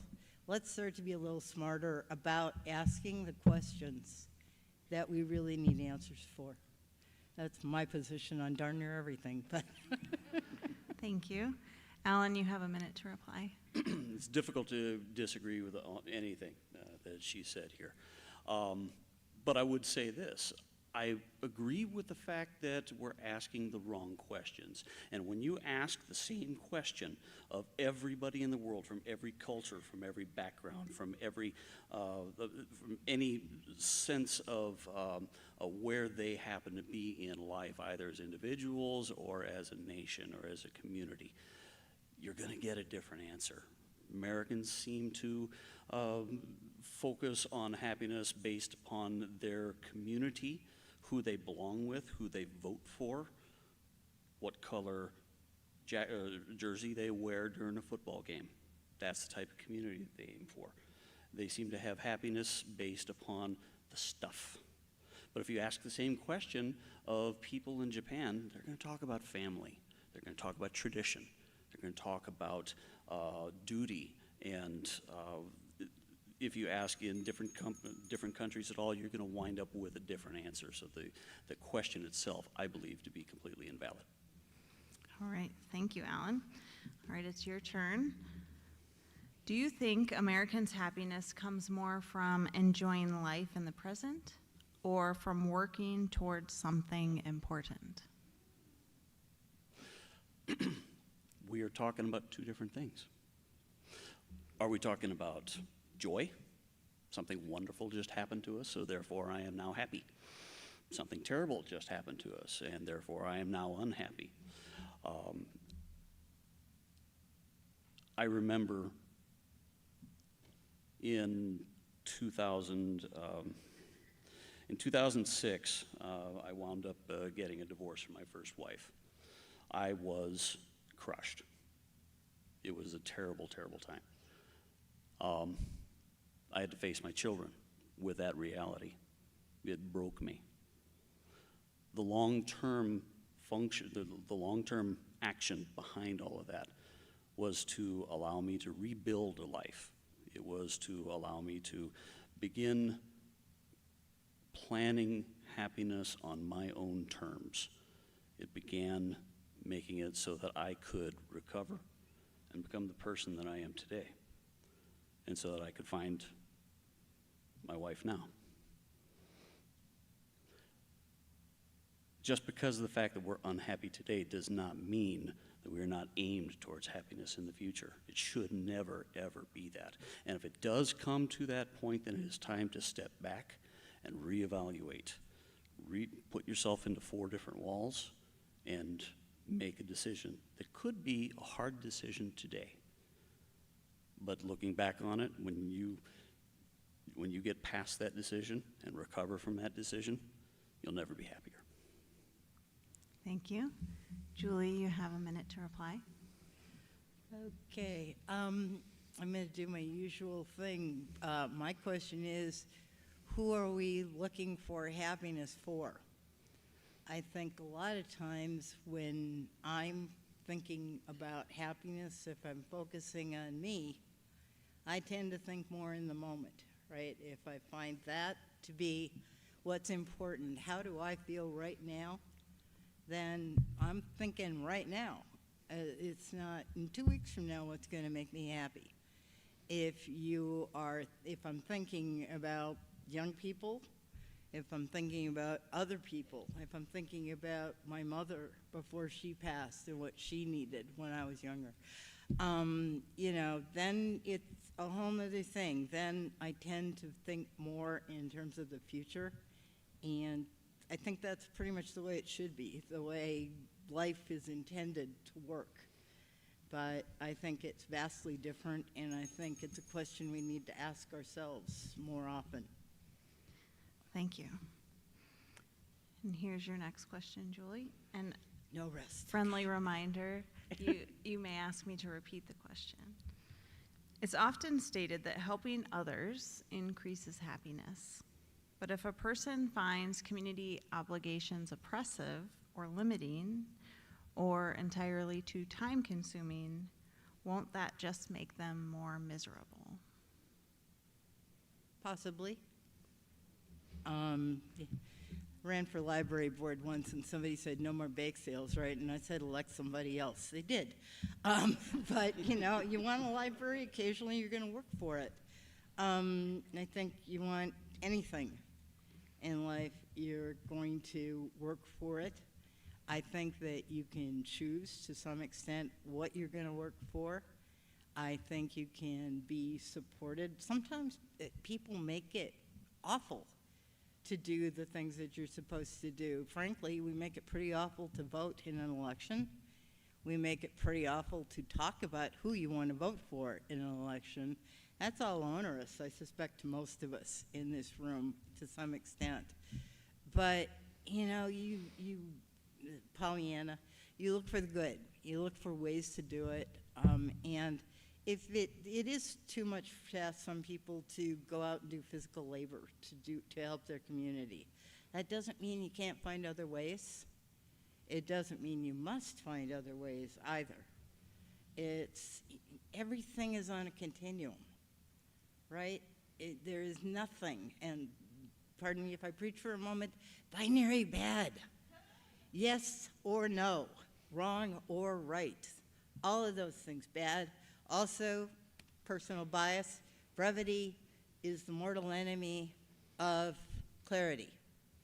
And, so I live by these things, or I try to, and it makes life a little complicated, yes. It slows it down. You can't make decisions as fast. But I still believe that these are things that relate to the question that was asked. How do you handle situations where it is difficult for people or they just don't want to? You work together as one community, not my community, your community, as one community to find ways to help everybody have a purpose and help everybody receive what they need. Thank you. Alan, you have a minute. Nora, would you please Sure. repeat that question? It's often stated that helping others increases happiness, but if a person finds community obligations oppressive or limiting or entirely too time-consuming, won't that make them more miserable? Sure. Who's holding them to that? A person who's part of a community is part of a community because they choose to be part of a community. They're not drafted into it. I didn't become drafted as a Vikings fan simply because of the fact that I spent 40 years living in the state.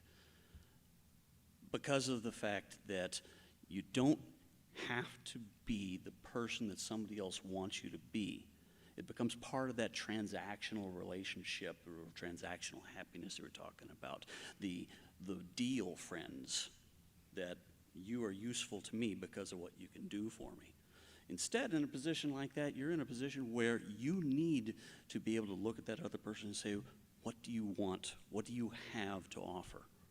What do you want to offer? What do you feel comfortable offering? And if we hit a boundary on that, then it is time to take a step back on that and again reevaluate. As I said before,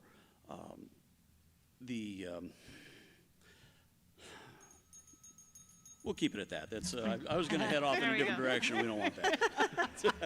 Here, I'll send you in a different direction with the question.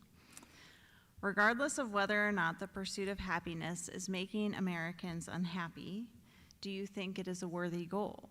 Or would we have better lives if we followed the Stoics and martyrs' approach to life, prioritizing virtue over monetary happiness? Well, first of all, as I said before, I don't think that maybe it's just me, but the hedonist says that money will rent you some happiness, but it's never going to buy you some. You're never going to have it full time because of that. You're not going to be in a position where the acquisition of stuff, the acquisition of fame, wealth, none of those things are going to wind up making most people happy. How many people, extremely happy, extremely successful musicians, artists, passed away at the age of 27? The happiest people in the world, whose job was to make us happy, are usually themselves not the happy people. Robin Williams passed away. No one knew that he was in that particular kind of a position. Happiness is it's a graph. You can decide I'm happy today. I'm not happy tomorrow. I'm not looking forward to what's going to happen tomorrow. I'm overjoyed at what's going to be happening next week.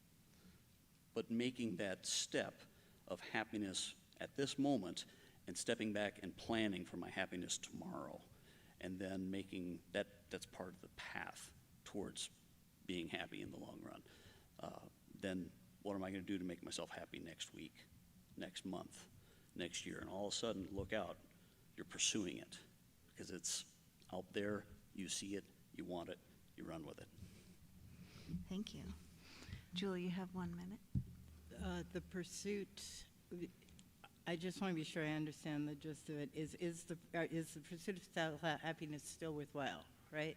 Was the tagline on You want me that, to or read the still question? something we want to pursue? Yeah, regardless of whether or not the pursuit of happiness is making Americans unhappy, do you think it's a worthy goal? Or would we have better lives if we followed the Stoics and the martyrs' approach to life and prioritize virtue over monetary happiness? Stoics and martyrs. Momentary, excuse me, also not bad. monetary. Yeah. Okay, martyrdom kind of not good, truly. And let me be the first to say I fully support the Constitution of the United States of America, including the pursuit of happiness, gosh darn it. Now, how we pursue it and all of that, I'm not necessarily an originalist. I'm more of an interpreter of the Constitution. I think over 250 years it has changed, and God knows if we want to make it too much longer, we better change how we do it. But the pursuit of happiness, man is intended to be happy. Women are intended to be happy. children are intended to be happy, certainly. And I think that that is one of the most worthwhile intentions. I don't like pursuit particularly because it's too much like hunting something, or that's what it's become. But to intend it, to seek it, to create it is fully human and fully supported as far as I'm concerned. Thank you, Julie. And the next question is for you. Some say that Americans struggle with happiness because they never know when they have enough. Why do you think it's so hard for people to feel satisfied with what they already have? My website is coming to mind. I have this idea of a website, commercial values. You watch the commercial, what values did you see in that commercial? The Silverado commercial that says, you buy this truck, you're gonna go out and you're gonna have this great lifestyle through the Rockies overlooking the Grand Canyon and stuff. It's about recognizing happiness, deciding for yourself what happiness is and how far you're going to pursue it and what you're willing to do to pursue it. There's a certain integrity and honesty and transparency that we need in this pursuit. But am I getting to this? I think I'm wandering off. I do that a lot. But I hope it's interesting, and God bless us. Yeah, it's just so important that we care about one another. I like to say that we love one another, but I'll take caring. Okay, be respectful, be honest, pursue happiness, but don't make somebody else pay for your happiness. Don't make yourself pay too much for your happiness. Be reasonable. Reasonable and intentioned pursuit of happiness, I think. Okay, I'll amend the Constitution. But and by the way, my presidential campaign, no, I'm not. I'm too damned old. Thank you, Julie. Done now. Alan, you have 1 minute. How do you know when your next door neighbor is happy? How do you know when, you should know when your spouse is happy. If you got a good relationship, that should be there. If you're missing that, you have work to do. But how can you know when you achieve happiness? I tried to define it before. It really can't be done. It's a similar question as how does a Buddhist understand when they have achieved enlightenment? You just don't know. So the key to it is to just keep trying. Keep going. My dog treats everything as something to be celebrated. Absolutely everything. He is the epitome of the constant pursuit of happiness. Happiness now, happiness tomorrow. There's a treat. Happiness next week. I have my goal, I have my path, and I can repeat it over and over and over. Thank you. All right, last question designated for you, Alan. How does belief in a spiritual world and afterlife affect the pursuit of happiness? Very good question. I am an avowed agnostic, which means that I don't discount anything. I'm the person who's likely to have up on the dashboard up there a cross, a six-pointed Star of David, a star and crescent, some hair from a sheep, whatever it is up there, because there's a possibility that I don't know enough in order to be able to determine what's the right answer out there, so I do not try to. However, everybody needs a solid goal, a solid foundation around which they build the rest of their lives. And for many people, that is religion. And I am on board with every bit of it. I have full respect for every piece of it that comes out, for every piece of it that they need to do, because it establishes their center. Without that establishment of a center, you can't really achieve anything beyond that. Are you just doing it because of the fact someone else in your family told you to? All of a sudden you become resentful towards religion. You do it because you have to.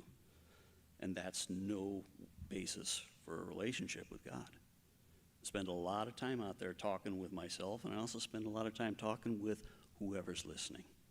And for me, that idea that I need to, that becoming one with a particular aspect of religion, to me is problematic because I'm not smart enough to understand which one's right.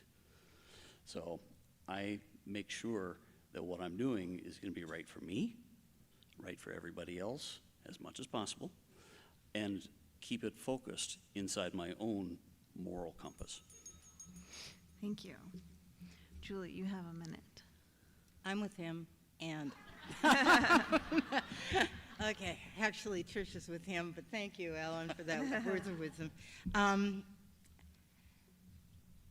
Couple of things. One, life and spirituality are a big smorgasbord. Please do not ask me to pick just one thing from it. Now, that doesn't mean that I don't think many people find their faith, find their face of God, or a face of the goddess or Gaia, and believe that. I tend to go somewhere with the one thing I believe spiritually, and I think it's relevant to this discussion, in Judaism, which I'm not. There's one of the basic tenets, tikkun olam. In Hebrew, it translates to heal or to repair the world. Every good Jew has some responsibility, and there are various interpretations, some more religious than others. But everyone has a responsibility to heal the world. I think every spiritual tradition also has something similar to that. And I think each of us really, truly ought to have something akin to that in our hearts and our brains and our behavior. Thank you, Julie. All right, our last question for this round 3, our final round. Has the pursuit of happiness always been problematic for Americans, or did something change in the U.S.?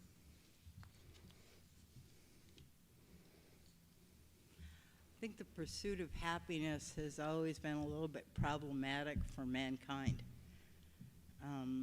It's hard to define, it's hard to recognize, it's hard to accept that some people who are happy and who find happiness have more than you do. It's hard to accept when, it's just what's not to be a problem about happiness. Even if you find it and you have things that make you happy, then you start worrying about protecting them, right? There's always some part of it, some piece of it, at least, that's a problem. Does that make it not worth achieving or striving for? No, I think it has great value. But I think unless we use our heads and use our hearts and give it the moral and the spiritual gravity that it requires, it is going to continue to be more and more problematic because it's not a given. In this country or any other, it's not a given. It's not a right to be happy. It's a right to pursue happiness according to our Constitution. And even at that, it was pretty hotly debated in 74, when they were going after it. So it's going to be a problem. And I think it is less of a problem for me when I try to figure out what makes me happy. I think it's less of a problem for the world if we really consider what it is and how we get there. Thank you, Julie. Alan, you have a minute. McDonald's. McDonald's is where we started to go wrong.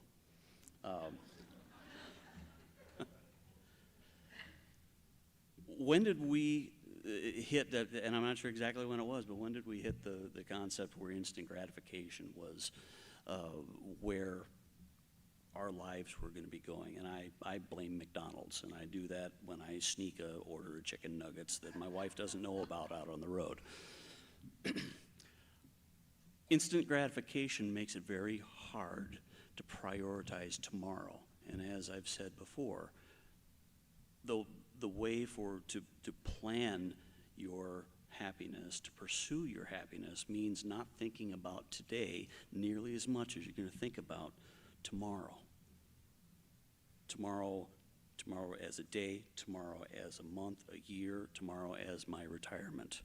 Prioritizing that is where I find my happiness, and the instant gratification can absolutely nullify that. Thank you, Alan. All right, we have closing arguments, 2 minutes for each of you. And since Alan won the coin toss, you get to begin.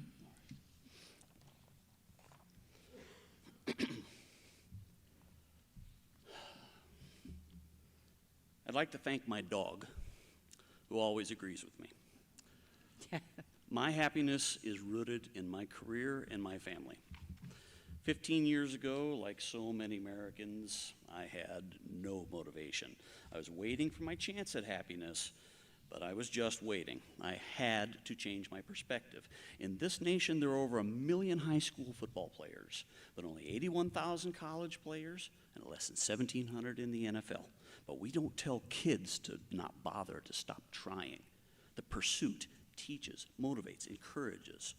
So why do we tell ourselves? And this is the real lesson. Pursuit of anything means that you don't have it yet. It's a goal, it's a path, and it's a moving target. We can be so afraid to fail that we become too afraid to try. And so many Americans have decided to wait and hope that happiness will just land in their lap. And the bad news is the hope is not a plan, but the good news is it is never too late to pursue your happiness. The Founding Fathers and millions of other Americans before me chose to prioritize tomorrow, and that choice was mighty uncomfortable for them. And thank God they did that for us. Americans can choose instant gratification, the easier path, the you only live once approach. But when we're still unhappy after that, we assume that evil and disappointment won, and that opportunity will never rise again. I don't recommend that choice. We might trust others to make us happy, but trust and faith are not pursuit. We might rely on outside conditions to make us happy, but dependency is not pursuit. Thomas Edison said that he never failed, but found 10,000 different ways that didn't work. In 2018, the Think Off said that failure is a better teacher than success. So why do we fear failure? Today's discomfort is payment towards a better tomorrow. And for me, it is a nightly mantra. The pursuit doesn't make us unhappy, it makes us uncomfortable, and it makes us better. Thank you, Alan.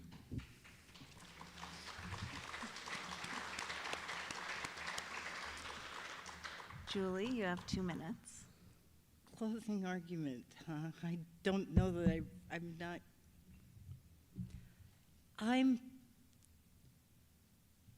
passionate about this question and my position on it. I'm passionate about the future that we can all have if we work to create it. I'm passionate that assuming entitlement and a certain laziness is not going to make us happy, and that's not going to change. There's a lot of evidence it hasn't so far. There's a lot of bitterness, there's a lot of anger, and even more, there's a lot of fear. Even to all of the different kinds of unhappiness we see in the world these days, in our country these days. I'm unhappy that black people are receiving preferential treatment, or red people, or that we're giving land back, or we're doing this, we're doing that. Let's think about people and finding wellness, well-being. Okay, I'm going to give away something I haven't trademarked yet. My idea of wealth. You spell wealth in this country, W-H-E-A-L-T-H. Personally, I wish I had a trademark on it, but wealth does not just mean money. It means being able to live well, live happily, live healthy in relation to yourself and to other people. I am not happy when I see homeless people on the streets of Minneapolis. I am not happy when I see riots anywhere for any reason or wars. I'm not happy when they are digging up my planet, the only one we got, our planet, if you will, to become number one in oil. I'm not necessarily all that sold on winning or competing to be in the NFL. I'm for winning and competing for what you truly value in your life. And that to me makes a lot more sense. Yes, pursue it if you want it, if you need it to be happy. But think at all times. Stop and think what's important. Thank you, Julie. And let's have a big applause for both of them again for this whole round 3. Thank you both.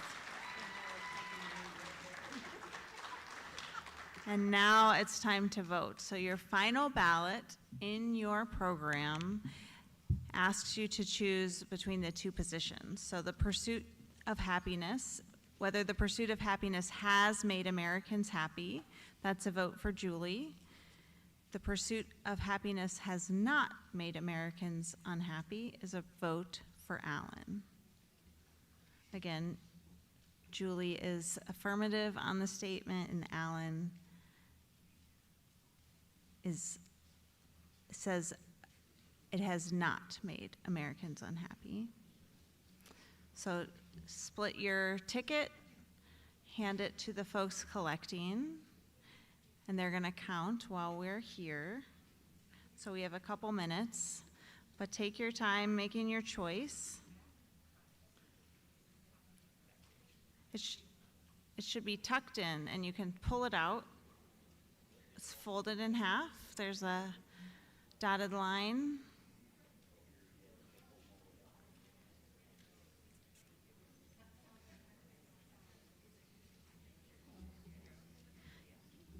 Yes, the pursuit of happiness has made Americans unhappy. That's Julie.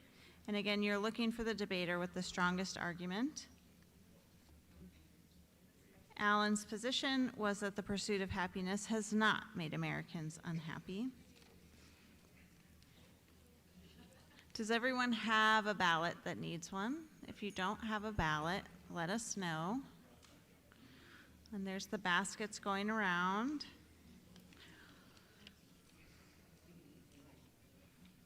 We have a party after this.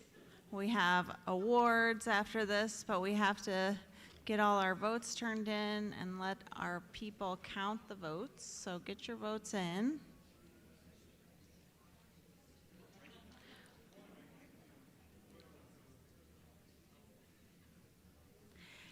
And while we have time, there's a survey at the back of your program for you to share your opinion about the event. You can turn that in the lobby outside at the end.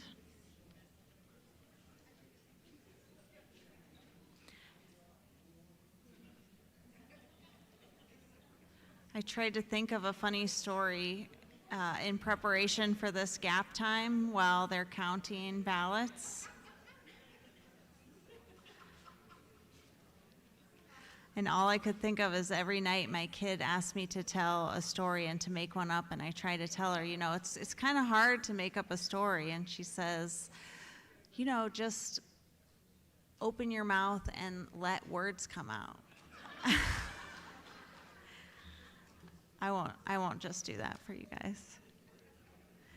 But we will have some time, so I'm gonna let, once I see the baskets exiting the room. All right, so work on your surveys if you have a pen or pencil. Also, I'm willing to entertain some suggestions for future questions. If anyone here is thinking, gosh, I wish that the debate covered XYZ. I might even be bold enough to take this out and walk out from behind the podium. Anyone have any ideas they want to share? Alan has one. Here in the front row. Has the evolution of language made communications easier or worse?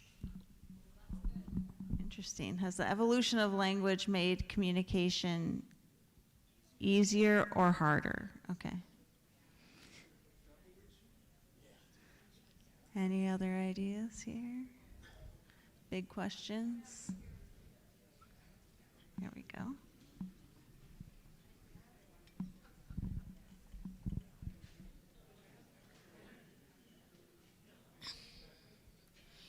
Is the value of religion worth pursuing if the only reason you're doing it is because you're afraid not to?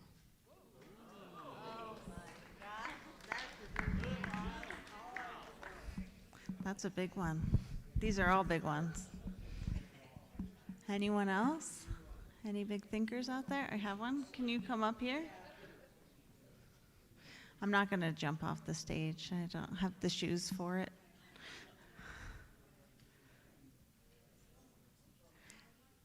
Okay, we have two coming. Is AI like worth the cost of having around, or does it hurt us more? All the conundrums around AI. Very timely. Okay, this one might be ancillary to this one's. Are joy and happiness the same thing? And then maybe, can you have one without the other? Could be a reformulation.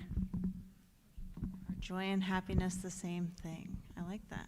Also, what about contentment? How does that fit in? Is society progressively improving, or are we just repeating its mistakes in different settings? Oh, that's a good question for historians.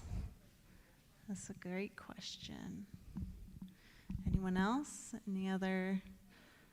Anything that puzzles you that you want other people to think about, or anything that you have the answer to? Oh, a silly one. Yes, please. It's that time of night. It's time for some silliness. This is a silly one. So all you deep thinkers, what am I supposed to eat? Should I eat meat? Should I not eat meat? Am I supposed to eat organic? What if I don't eat organic? Can I eat sugar? What if I don't? You know, all of that. Like the whole thing about the whole scary thing about that. I don't think that's silly at all. I think that's pretty legit. Any other questions? No silly questions. I'll go out there, I'll walk around. Oh, we got another one up here.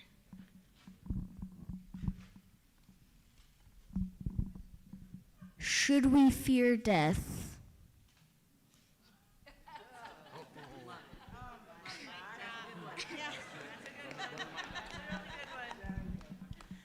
That's the question, I think. Yeah. Should we fear life? Yeah. Also, keep working on your surveys. Don't forget about that. They're going to appreciate that when we're all done. Also, preview.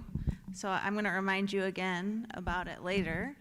But after this, there's a party at the Cultural Center with food and drinks and more company, and we can have smaller discussions about the big questions we had tonight or about the big questions that we might have in the future.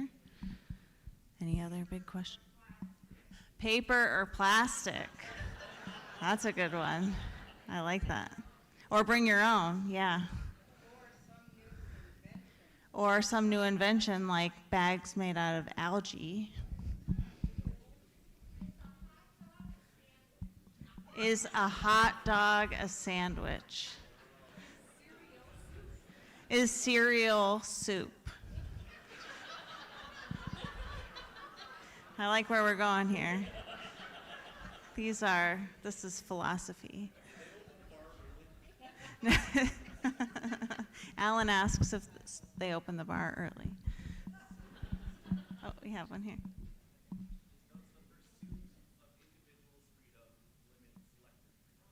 Does the pursuit of individual freedom limit collective freedom?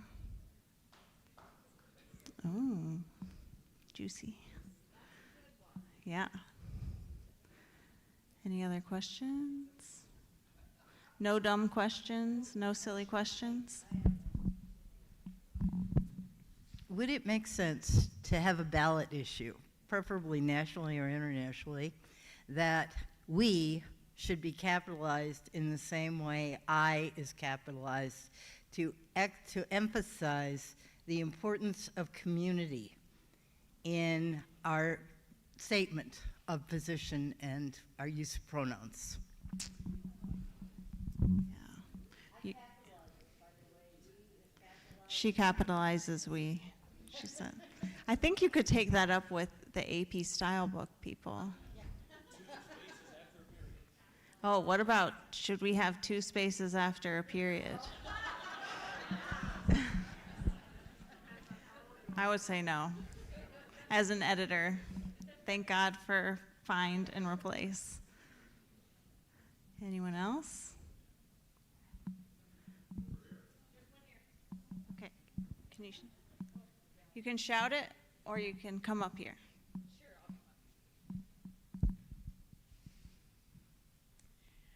I think since our questions are kind of winding down, I just wanted to thank Tom Minover and Debbie again at Grassroots. They're a huge part of the community and our beautiful flowers here, so.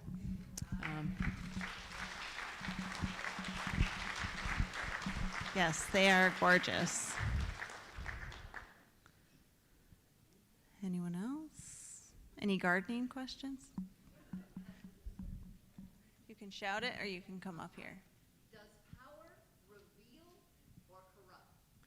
Does power reveal or corrupt? That's juicy too. What did you say? Both and. I had a history teacher in high school, world history, every unit, he said, absolute power corrupts absolutely. And 20, 30 years later, I still remember Mr. Pappas. Anyone else? Oh, we've got medals coming into the room. I'm going to invite all of our finalists up to the stage. Thaddeus McCammett, Julie Iverson, our 2 folks with the yes position, Alan Taylor and Lori Kolak, our 2 folks with the no position.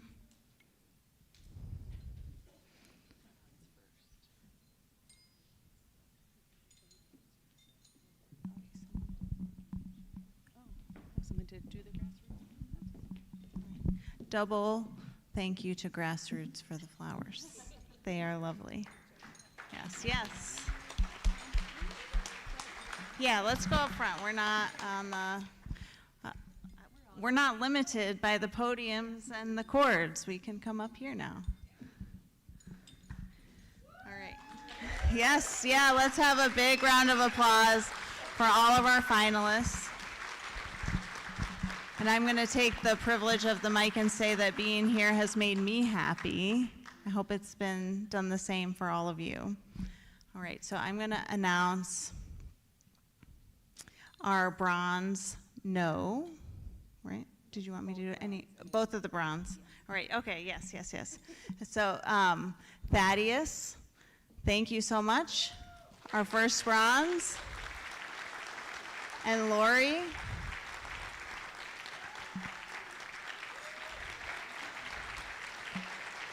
All right, and I'm going to go silver then gold. We had some debate about this, which one should go first. All right, so our silver winner this evening, thank you so much, goes to Julie Iverson.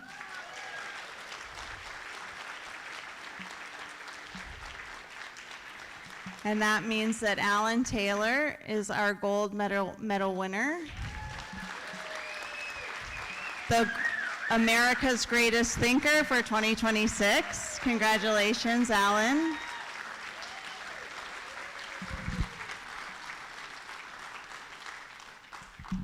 And now, do you have any remarks, Betsy, or it's just time to party?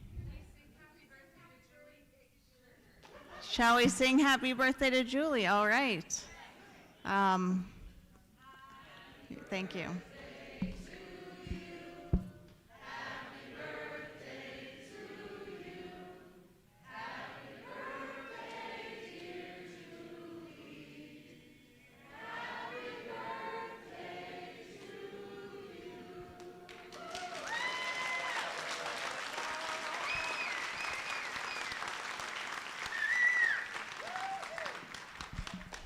Thank you, everybody. Can we take a picture up here for the posting on social media that you all are welcome to do as well? And join us at the Cultural Center. We're good? Yes, we hope to see you afterwards. Turn in your surveys and we'll see you at the Cultural Center.